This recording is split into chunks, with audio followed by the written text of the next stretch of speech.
Many people in America are looking for how do I provide myself human dignity and how do I keep myself personally intact.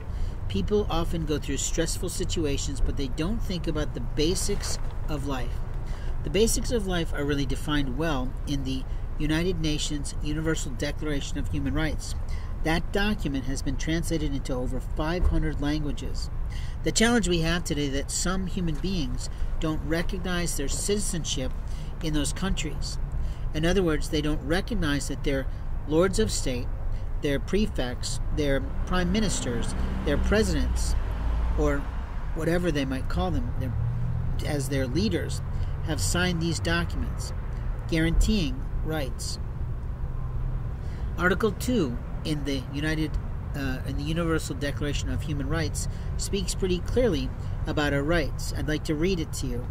Everyone is entitled to all the rights and freedoms set forth in this declaration without distinction of any kind, such as race, color, sex, language, religion, political or other opinion, national or social origin, property, birth, or other status.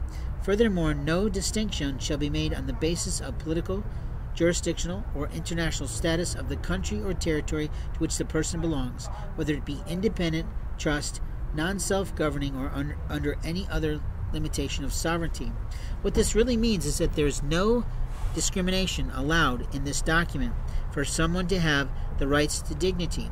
Article 3 says everyone has the right to life, liberty, and security of person, which means we have the right to be safe in our worlds. Article 4 says no one has the right to be held in slavery or servitude. Slavery and the slave trade shall be prohibited in all forms, which means if you're participating in information trafficking of privacy information or medical information or just gossip in some way, you're violating this right because you're creating a human trafficking situation that is not welcome in these nations. Article 5 is sort of important as we wrap up today's episode, that no one shall be subjected to torture or to the cruel, inhumane, or degrading treatment or punishment. So when people like me are living unsuccessfully, in your opinion, there are people who are betraying their country and their nation by violating human rights and abusing me, by cutting my beard off in the night. That is a form of torture. That is a form of cruelty. That is a form of degrading treatment, and no one has the right to do that to me or you.